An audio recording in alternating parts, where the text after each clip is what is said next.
Corporate connection में आज जो मैनेजमेंट बैठ रहा है उनकी बातचीत कर लेते हैं। सीसीएल प्रोडक्ट्स का मैनेजमेंट हमारे साथ बैठेगा। कंपनी कॉफ़ी के कई सारे प्रोडक्ट्स बनाती है और जिसकी न सिर्फ भारत में बल्कि पूरी दुनिया में अपनी पहचान है। कॉफ़ी प्रोडक्शन डिस्ट्रीब्यूशन में जुटी कंपनी का भारत के साथ साथ वियतनाम और स्विट्ज़रलैंड समेत कई देशों में ऑपरेशन भी है।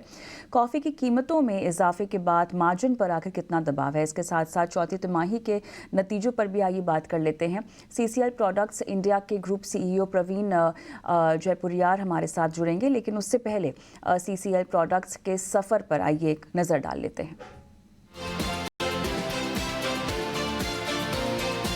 एक कप कॉफी, फिर चाहे वो ब्लैक कॉफी हो, कैपुचिनो हो या फिर घर घर में पी जाने वाली आपकी मन पसंदीदा कॉफी, अपने टेस्ट, फायदे और वैरायटी की वजह से पूरी दुनिया में कॉफी सदियों से एक फेवरेट ड्रिंक बनी हुई है। कॉफी की लगातार बढ़ती डिमांड ने कॉफी के कारोबार से जुड़ी कंपनियों के लिए एवरग्रीन मौके बनाए हैं। 1994 में बनी सीसीएल प्रोडक्ट्स इंडिया की कहानी भी कुछ ऐसी ही है। सीसीएल प्रोडक्ट्स कॉफी के उत्पादन, डिस्ट्रीब्यूशन के कारोबार में जुटी है। कंपनी कॉफी की कई वैरायटी किस्मों और मिश्रणों का उत्पादन करती है। मजबूत इंफ्रा और 90 देशों में मजबूत क्लाइंट बेस से कंपनी लगातार अपने कारोबार का विस्तार कर रही है। पिछले 30 सालों से सीसीएल प्रोडक्ट्स का नाम पूरी दुनिया में इंस्टेंट कॉफी के सबसे बड़े एक्सपोर्टर और प्राइवेट लेवल मैन्युफैक्चरर की टॉप लिस्ट में शुमार है। कंपनी के चौथी तिमाही के नतीजों में हालांकि दबाव देखने को मिला है। सालाना आय करीब 40% बढ़ी है, लेकिन मुनाफा, एबिटा और मार्जिन पर दबाव देखने को मिला है। कंपनी के बिजनेस आउटलुक और ग्रोथ आउटलुक समेत कॉफी की कीमतों पर आए दबाव से मार्जिन पर कितना असर पड़ा है, इन तमाम मुद्दों पर चर्चा के लिए हमारे साथ जुड़ गया है सीसीएल प्रोडक्ट्स का मैनेजमेंट।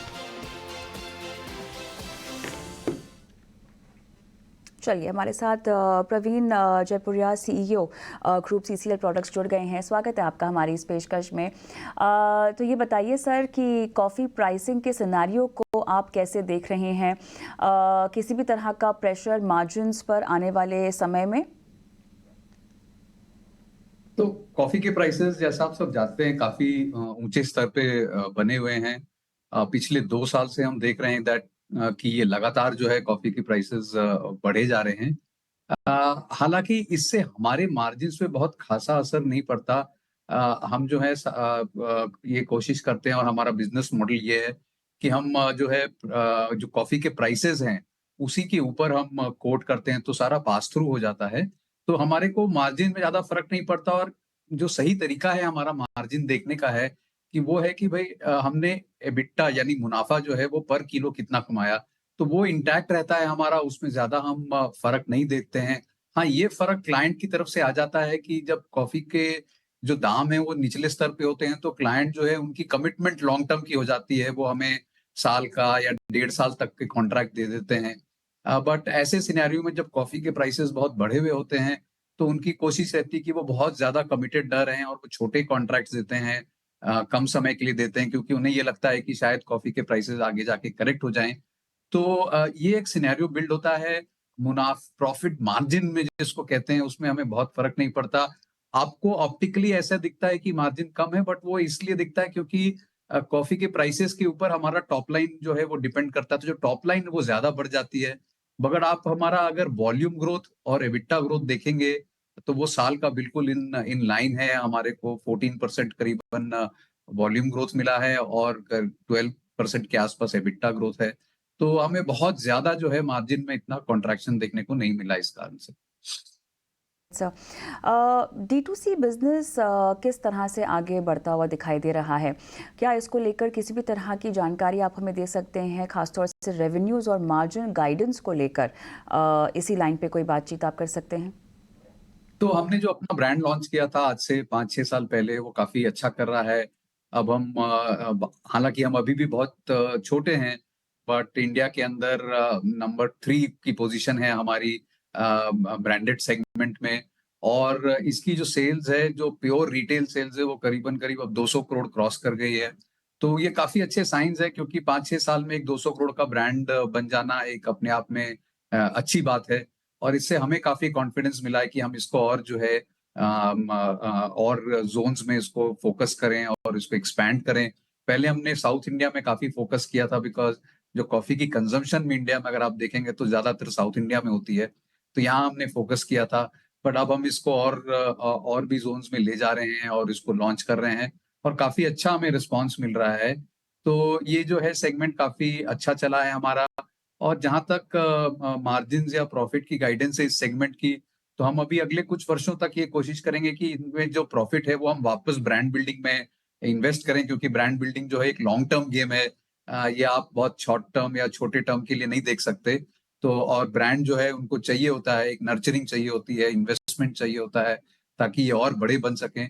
तो हमें जो है काफी आशा है इस सेगमेंट से, और हम ये देख रहे हैं कि ये सेगमेंट काफी अट्रैक्टिवली ग्रो कर रहा है। पिछले साल भी हमें करीबन 35 से 40% की ग्रोथ आई, और हम आगे भी जो है वो 35 से 40% ग्रोथ एक्सपेक्ट कर रहे हैं इस साल भी। तो काफी एक्साइटमेंट है हमारे अंदर ये इस सेगमेंट को लेके, और हम अपनी पूरी कोशिश करेंगे इसको जितना ज्यादा बढ़ा सकें बढ़ाएं। यहाँ पर रेड सी क्राइसिस के जो इश्यूज़ हैं उसके इम्पैक्ट को लेकर आप क्या कहेंगे, खासतौर से मिडिल ईस्ट में जो अनसर्टेनिटी है, एक्सपोर्ट बिजनेस पर इसका इम्पैक्ट ज़रा बताएं। तो बिजनेस पे ऐसा कोई हमें खास इम्पैक्ट नहीं है। हाँ, रेड सी के कारण अब ये हो गया है कि 4-5 दिन जो है वो ट्रैवल टाइम बढ़ गया है, क्योंकि अब केप ऑफ गुड होप से जा रही हैं सारी शिप्स। और ज्यादातर जो हमारे कॉन्ट्रैक्ट्स होते हैं वो एफओबी होते हैं। तो यानी कि हमें जो दाम भी बढ़ गए हैं लॉजिस्टिक्स के रेड सी के कारण, उससे भी हमें बहुत ज्यादा फर्क नहीं पड़ा, क्योंकि हमारे 25 से 30% ही कॉन्ट्रैक्ट जो वो सीआईएफ है, जहाँ पे हमें लोड लेना पड़ता है लॉजिस्टिक्स का। तो उन्हीं सब कॉन्ट्रैक्ट्स में हमें थोड़ा सा लोड पड़ा है। बाकी जो है एफओबी है, तो वो जो है सारा लोड क्लाइंट लेते हैं। तो जिस कारण से हमारे मार्जिन में कोई खास नहीं फर्क नहीं पड़ा। आगे जाते हुए अभी हमें कुछ मालूम नहीं है, इनफैक्ट किसी को भी मालूम नहीं है कि ये रेजोल्यूशन कब होगा, क्योंकि आपको पता है मिडिल ईस्ट में जो है वो संकट बना बना हुआ है। तो वहां पे रेड सी का जो इशू है वो अभी है, और आगे भी हमें लगता है कि अभी कुछ समय तक तो रहेगा। सामने कुछ एकदम इमीडिएट सॉल्यूशन हमें तो नहीं दिख रहा। बट हाँ, इससे हमारे बिजनेस पे कुछ खासा प्रभाव नहीं पड़ा है। ना तो मार्जिन की वजह से, ना ही बिजनेस डिमांड में तो ऐसी कोई हमें दिक्कत नजर नहीं आ रही है। सर ये बताएं, अभी फ़िलहाल डेट को लेकर आपकी क्या प्लान है, एक तो उसका स्टेटस क्या है, और इसको लेकर आगे योजनाएं आप क्या बना रही हैं निपटने के लिए। तो डेट अगर आप देखोगे तो टोटल डेट करीबन करीब इस साल के मैंने पिछले साल के अंत तक 1600 करोड़ के आसपास था, जिसमें 600 करोड़ लॉन्ग टर्म है जो कि हमारे जो एक्सपेंशन प्लान्स हैं उनके लिए हैं, और बाकी 1000 करोड़ वर्किंग कैपिटल डेट है। ये काफी इसलिए बढ़ गया क्योंकि कॉफी के प्राइसेस इतने बढ़ गए, तो उस कारण से वर्किंग कैपिटल जो है वो रिक्वायरमेंट हमारा बढ़ गया। बट एक अच्छी बात यह है कि चूंकि हम ऑर्डर लेते हैं फिर प्रोडक्शन करते हैं, ऐसा नहीं कि हम प्रोडक्शन करते हैं फिर ऑर्डर लेते हैं, तो जिस कारण से ये जो वर्किंग कैपिटल है ये कंफर्म बिजनेस के लिए है। तो जो भी हम ग्रीन कॉफी खरीदते हैं वो 100% जो है बैक टू बैक बाइंग है, यानी कि पूरे पूरे तौर पे कंफर्म बिजनेस के लिए है। तो हमारे लिए बहुत कोई ये खास चिंता का विषय नहीं है।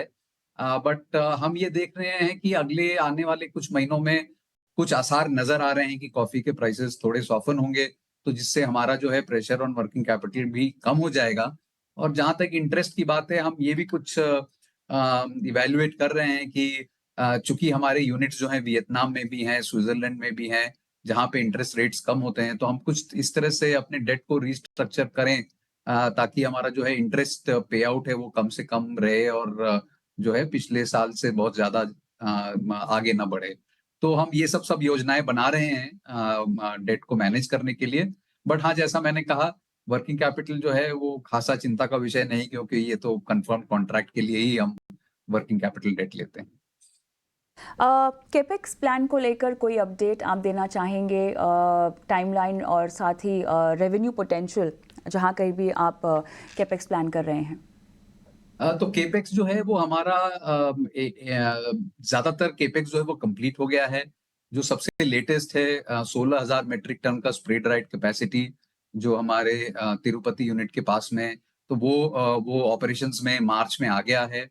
और जो वियतनाम के का जो केपेक्स है वो वो फुल हो जाएगा, फुल्ली यूटिलाइज हो जाएगा करीबन अगस्त सितंबर में, और उसी दौरान हम कमर्शियल प्रोडक्शन शुरू कर देंगे। तो फिलहाल के लिए जो है अगले 3-4 साल के लिए जो एक्सपेंशन प्लान है वो हमारा कंप्लीट हो जाएगा, क्योंकि ये जो हमने एक्सपेंशन की प्लान किए हैं, ये जो है हमारी अगले 3-4 साल की जो ग्रोथ है उसको फ्यूल करने के लिए काफ़ी हैं। और इसीलिए हमने ग्रोथ गाइडेंस दी थी कि अगले कुछ वर्षों पे हम 15 से 20% वॉल्यूम ग्रोथ तो करेंगे। चलिए, तो यहाँ पर वैसे तो आप काफ़ी कुछ बता ही चुके हैं अपने जवाब में, लेकिन पूछना फिर भी बनता है। गाइडेंस F25 को लेकर रेवेन्यूज़ और मार्जिन्स पर आप सटीक नंबर कोई अगर दे सके तो, और long term guidance on growth वो क्या होगी फिर आपकी? देखिए, जहाँ तक लॉन्ग टर्म गाइडेंस है, वो हमारी गाइडेंस बरकरार है कि हम वॉल्यूम ग्रोथ जो है, वो 18 से 20% की कोशिश कर रहे हैं। पिछले 2-3 साल पहले हमने कहा था कि हम अगले 4-5 वर्षों तक 18 से 20% वॉल्यूम ग्रोथ प्लान कर रहे हैं, और उसी प्लानिंग के तहत हमने एक्सपेंशन वगैरह की थी। तो लॉन्ग टर्म गाइडेंस में हमारे कोई जो है बदलाव नहीं है। हाँ, ये है कि पिछले वर्षों में जब कॉफी के प्राइसेस लोअर होते थे, तो हमारे जो क्लाइंट्स थे वो हमें लॉन्ग टर्म कॉन्ट्रैक्ट देते थे। हमारी विजिबिलिटी जो थी 9 से 12 महीने तक की होती थी, तो हमें बिल्कुल ही पुख्ता तौर पे पता होता था कि हाँ, हमारी इतनी ग्रोथ तो आ ही जाएगी। उसमें थोड़ा-सा हमने ये बदलाव देखा है कि अभी जो क्लाइंट हैं वो भी शॉर्ट टर्म जो है हमें गाइड वो दे रहे हैं, कॉन्ट्रैक्ट्स दे रहे हैं। तो हमारी विजिबिलिटी जो है वो थोड़ी अभी शॉर्ट टर्म है, बहुत लॉन्ग टर्म विजिबिलिटी नहीं है। तो इसको मद्देनजर में रखते हुए हम थोड़ी-सी ब्रॉड गाइडेंस दे रहे हैं कि हो सकता है कि अगर ऐसी जो है हाई कॉफी प्राइसेस की स्थिति बनी रहे, तो शायद हमें थोड़ा-सा टेंटेटिवनेस मार्केट में रहेगा। तो हमारे थोड़े से गाइडेंस में बिल्कुल जो कहते हैं कि 100% जिसको हम कहते हैं श्योर कि हाँ, इतनी तो मेरी ऑर्डर बुकिंग हो गई है, वो थोड़ी-सी जो है वो टेंटेटिव हो जाती है। बट दूसरी बात, ये सबसे महत्वपूर्ण बात ये है कि हमने इन स्पाइट ऑफ इतने कॉफी प्राइसेस बढ़ने के बावजूद मार्केट के डिमांड में कोई जो है बदलाव नहीं देखा है। अभी भी लोग कॉफी पी रहे हैं, और वहाँ पे, और चूँकि हम जो हैं वो इन होम कॉफी कंजम्पशन को कैटर करते हैं, हम इंस्टेंट कॉफी बनाते हैं, तो वहाँ पे हमने कोई भी डिमांड में कॉन्ट्रैक्शन या गिरावट नहीं देख रहे हैं। ये बहुत अच्छी खबर है, क्योंकि एज़ लॉन्ग एज़ अगर डिमांड बनी हुई है, लोग कॉफी पी रहे हैं, तो हम बड़े कॉन्फिडेंट हैं कि हमारी जो लॉन्ग टर्म ग्रोथ फोरकास्ट है 18-20% की, वो हम कायम रहेंगे। विन जी, बहुत अच्छा लगा आपसे बात करके। तमाम सवालों के जवाब आपने दिए, बहुत बहुत धन्यवाद आपका। मैनेजमेंट से बातचीत की है, और अब मेरे साथ सनी अग्रवाल जुड़े हुए हैं और इसी स्टॉक पर इनसे बातचीत भी करते हैं। तो सनी, हमने सुना प्राइसिंग प्रेशर को लेकर क्या योजना है मैनेजमेंट की, और अच्छी बात यहाँ पर यह है कि डिमांड में फ़िलहाल कोई कमी आती हुई नहीं दिखाई दे रही। तो बातचीत में ऐसे एज सच कोई रेड फ्लैग तो दिखाई नहीं दिया, लेकिन फिर भी आप एक्सपर्ट हैं, बताइए मैनेजमेंट की बातचीत सुनकर आपको फ़िलहाल कोई अगर रणनीति किसी को इनिशिएट करनी हो तो क्या ये सही लेवल्स हैं? आगे प्रॉस्पेक्ट्स, कुछ तिमाही या नियर टर्म आउटलुक किसी को अगर बनाकर चलना हो तो आप क्या सलाह देंगे? या definitely one of the quality company है। कॉफी प्रोसेसिंग साइड में कंसिस्टेंटली 18 से 20% EBITDA मार्जिन बनाते हैं, और जिस तरह से मैनेजमेंट ने कहा कि रिस्पेक्टिव ऑफ कॉफी प्राइसेस इनका जो EBITDA पर केजी है वो एक कंसिस्टेंट नंबर मेंटेन रहता है।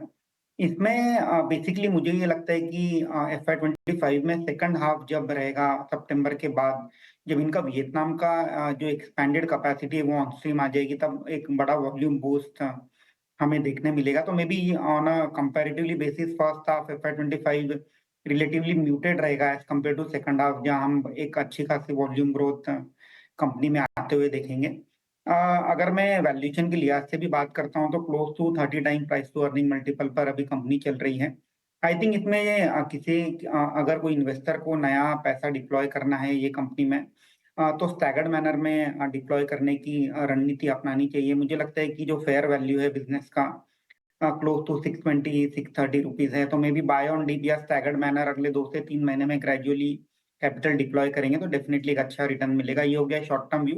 लॉन्ग टर्म में मुझे लगता है कि कंपनी काफी वेल प्लेस है। जिस तरह से मैनेजमेंट भी कह रहा था कि 18 से 20% का वॉल्यूम ग्रोथ एक कंसिस्टेंटली देखने मिलेगा, तो थोड़ा-सा लंबा होराइज़न रखेंगे ये कंपनी में तो डेफिनिटली एक अच्छा रिटर्न भी बनेगा। एक काइंड ऑफ पोर्टफोलियो स्टॉक रहेगा ये।